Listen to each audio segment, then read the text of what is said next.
Amados de Deus e queridos irmãos, estamos aqui para darmos sequência a essa série de vídeos, relatos de um atual pastor da Igreja Universal do Reino de Deus. Para você que não me conhece, eu sou o Bispo Alfredo Paulo e estive nos bastidores da Igreja Universal do Reino de Deus por muitos anos. Eu fiz parte, dessa instituição por mais de 30 anos, então conheço os bastidores e tenho relatado aquilo que eu vivi e tenho relatado também aquilo que pessoas têm me passado. Então, estamos falando de um pastor que a irmã dele me mandou esse e-mail, um e-mail extenso, por isso nós fizemos uma série, e esse pastor, ele chegou à conclusão de que ele está vivendo dentro de um sistema egípcio. E ele vai explicar isso, A irmã dele relata isso, porque ele passou para ela, Justamente para não ser identificado. Então ele diz assim, vamos continuar aqui para ver se nós concluímos agora nesse vídeo. Um auxiliar que estava orando como obreira foi vítima de uma armação na catedral pelo pastor estadual, que em comum acordo com outra obreira armaram uma suposta traição e desobediência do auxiliar. Eles marcaram com a obreira para que na folga do auxiliar ela chamasse o jovem na casa dela e falasse que a sua mãe estava querendo conhecê-lo. E quando ele entrasse, um pastor que estaria do carro observando, chegaria e pegaria ele dentro da casa da obreira e o acusaria de prostituição. Assim foi feito e o pastor foi expulso. Meu irmão atendeu a mãe dele, ela saiu da igreja e ficou muito triste, pois o menino estava arrasado e não queria mais estudar. Triste, bispo, muito triste. Hoje, 99% dos filhos de pastores e bispos não querem fazer a obra, pois já viram barbaridades e não aceitam passar pela mesma coisa que os pais estão passando. Bispo, meu irmão ainda está lá, mas ele vai se desligar e vai contar em vídeo o que viveu. Ele mesmo disse que a iniciativa do Senhor é algo muito importante, que tem ajudado muitos pastores a abrir os olhos quanto ao seu futuro na obra, que é incerto e cheio de dúvidas. Bom, eu vou mais uma vez frisar isso, que os meus vídeos eu tenho falado com a cúpula da igreja, Bispo Macedo principalmente. Eu sei que eles tentam colocar os pastores e os obreiros, os jovens, os evangelistas, os membros contra mim, porque é assim que eles fazem. Mas eu não estou contra você, pastor. Eu não estou contra você, esposa. Pelo contrário, eu não quero que vocês passem pelo que eu passei, pelo que a minha família passou e por tudo aquilo que outros têm passado. Outros têm passado. E gostaria mesmo que ex-pastores, ex-esposas gravassem também os seus vídeos, abrissem um canal no YouTube, posta lá os seus vídeos, abra uma comunidade no Facebook, poste lá os seus relatos, as suas experiências. Bom, sabe, é importante que as pessoas tomem conhecimento do que acontece nos bastidores da IURD. E segundo meu irmão, a maior preocupação é com os pastores. Eles não têm direito a nada e a qualquer momento são mandados embora sem nenhum auxílio. A legislação trabalhista tinha que ver uma forma de amparar esses pastores que na verdade trabalham feito escravos e no final são descartados como lixo, Eu estou chamando a atenção, gostaria que as autoridades brasileiras e também de outros países aonde está a Igreja Universal do Reino de Deus atentassem para isso. Os pastores trabalham como escravos. Quanto mais se faz saber o que acontece do lado de dentro da IURD, mais as pessoas podem buscar seus direitos. Nem falo aqui sobre membros e obreiros, pois eles têm suas vidas, podem ir e vir a qualquer momento. Mas os pastores não. Eles não têm vontade própria. Eles são usados e abusados sem escrúpulos e sem piedade. O dia em que tiver uma legislação trabalhista que os amparem, aí a cúpula da IURD vai pensar muitas vezes antes de maltratar e humilhar esses muitos pastores servos de Deus. Eles humilham porque sabem que os pastores não têm para onde ir. Por isso eles pedem para os pastores cortarem relacionamento com a família, não ter casa, não ter carro, não ter dinheiro guardado, nada, para o pastor ficar preso, ele é um escravo. É isso que nós temos tentado abrir os olhos dos pastores. Vocês são escravos, pastores. Você, esposa, eu sei que você tem receio, tem medo de sair, vocês vão fazer o quê? Mas você sabe lá no fundo que vocês não têm futuro aí. Não tem nenhum futuro. Vou concluir o relato desse pastor atual. Ele diz assim: estava pedindo a Deus que me mostrasse como seria possível uma igreja tratar assim seus pastores e obreiros. E Deus me mostrou uma passagem em Êxodo, quando fala sobre a opressão vivida pelo povo hebreu no Egito.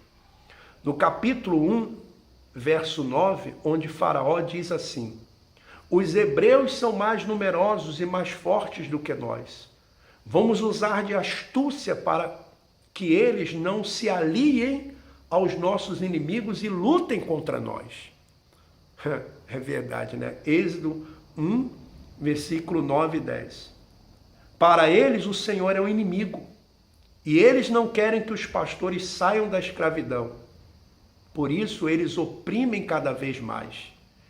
No mesmo dia, o faraó deu a seguinte ordem aos seus feitores e capatazes responsáveis pelo povo: não forneçam mais palha ao povo para fazer tijolos, como faziam antes. Eles que tratem de ajuntar palha, mas exijam que continuem a fazer a mesma quantidade de tijolos. Não reduzam a cota. São preguiçosos e por isso estão clamando. Aumentem a carga de trabalho dessa gente para que cumpram suas tarefas e não deem atenção às mentiras. Os feitores e os capatazes foram dizer ao povo: assim diz o faraó, completem a mesma tarefa diária que lhes foi exigida quando tinham palha. Os capatazes israelitas indicados pelos feitores de Faraó eram espancados e interrogados, porque não completaram ontem e hoje a mesma cota de tijolos dos dias anteriores. Êxodo 5, versículo 6 ao 14. É uma escravidão de Faraó, a obra da IURD. Bispo, por favor, divulgue esse relato do meu irmão. Um forte abraço para o senhor e para a dona Teresa. Vamos em frente, força. Mais uma vez eu repito a minha solidariedade aos pastores e esposas da Igreja Universal do Reino de Deus.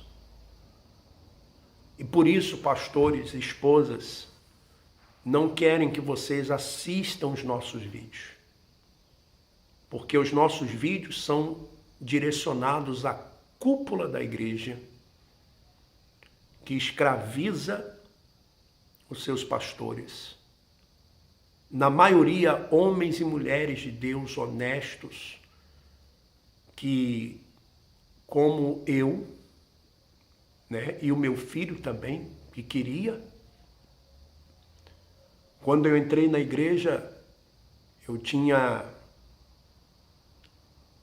17 anos por aí, e entrei com desejo de ganhar almas. Fui morar na igreja, larguei estudo, não me preocupei com profissão.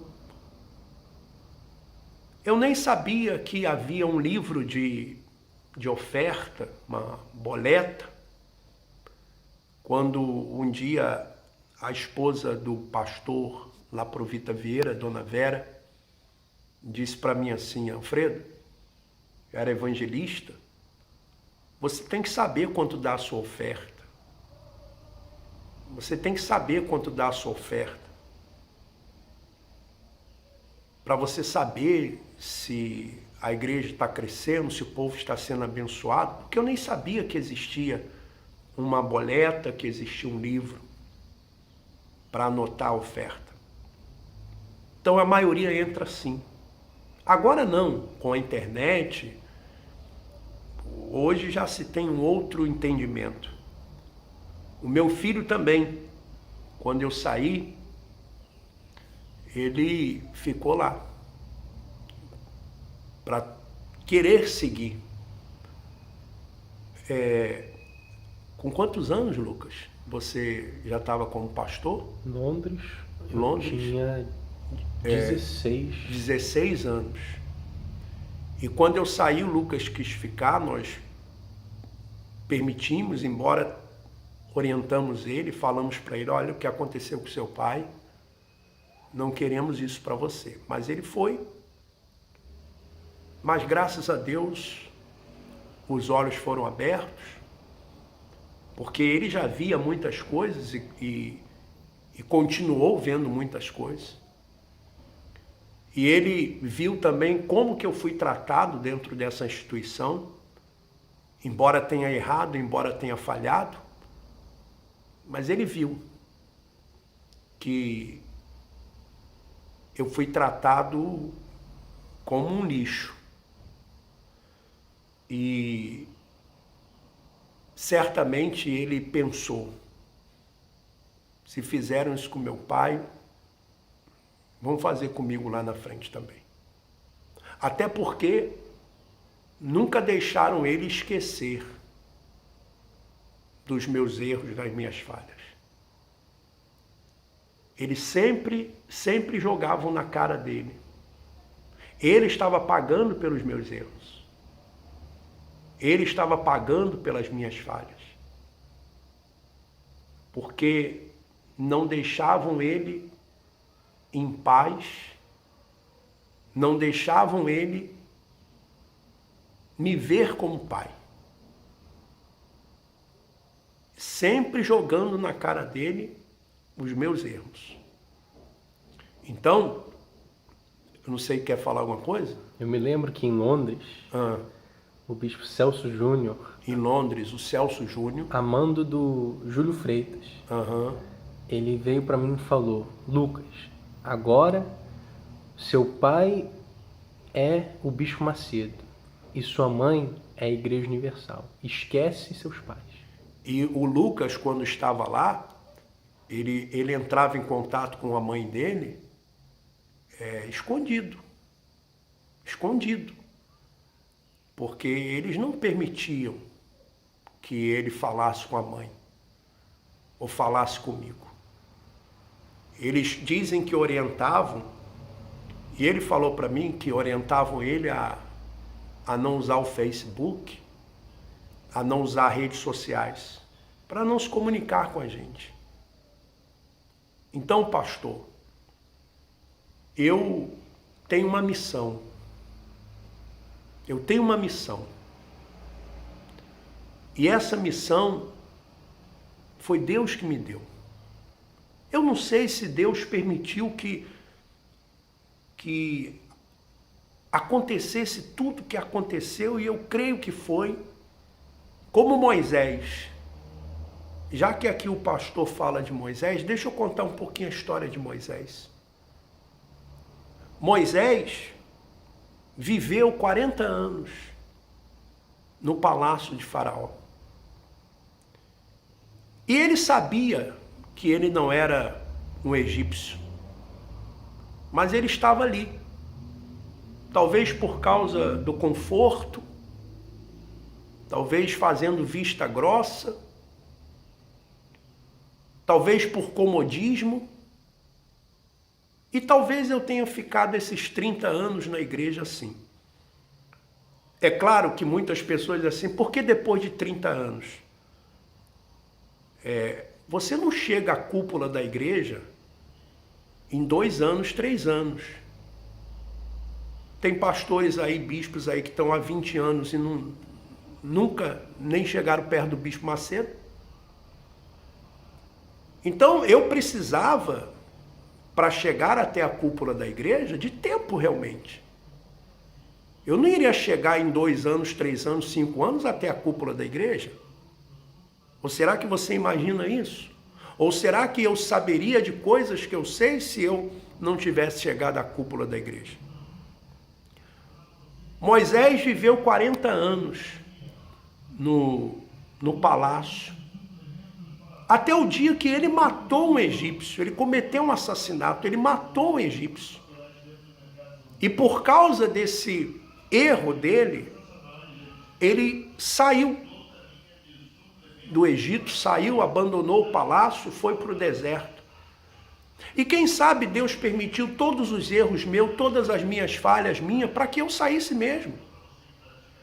Para que eu saísse mesmo. E que hoje viesse aqui através desse vídeo, através de todos os vídeos que estão sendo gravados, dizer para você, saia também dessa escravidão.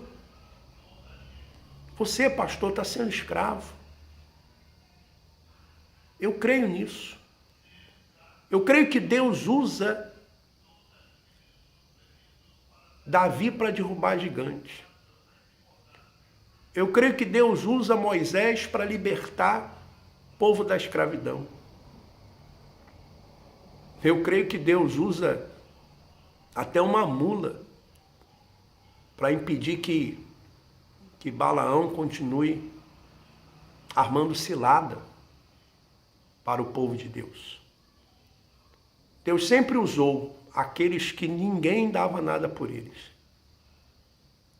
E eu sei que a cúpula da Igreja Universal do Reino de Deus deve estar muito surpresa. Deve estar muito surpresa. Porque eles poderiam esperar isso de qualquer um bispo que saísse. Menos de mim. Porque, afinal de contas, o bispo Macedo e o bispo Macedo e sempre falou para mim, para minha esposa, vocês são muito bobos. Falou várias vezes para minha esposa, você é muito inocente, você é muito boba. Falou várias vezes para mim isso. Para vocês todo mundo são bons, para vocês todo mundo presta.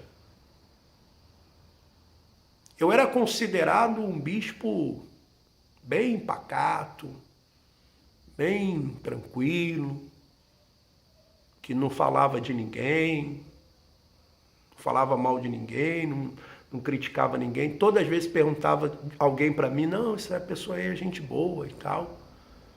Então eles imaginavam assim, esse aí vai sair e nunca vai falar nada da gente. Talvez esperassem isso de outros bispos mais agressivos, mais impetuosos, mais extrovertidos, mas não do Alfredo. Mas o que eu estou fazendo não é que eu esteja fazendo porque simplesmente quero. Tem algo de Deus aqui dentro de mim que está me impulsionando a fazê-lo. E eu vou até o fim, até as últimas consequências. Principalmente por causa de você, pastor. Porque o clamor dos trabalhadores, que são pastores, esposas, obreiros, jovens, evangelistas e do povo, chegou até Deus. O sangue dessas pessoas está clamando. Está clamando. Eu gostaria de pedir a você que desse o seu ok, se você gostou do vídeo, compartilhasse e que você também se inscrevesse no canal. Que Deus continue abençoando a todos vocês. Um forte abraço. Vamos em frente.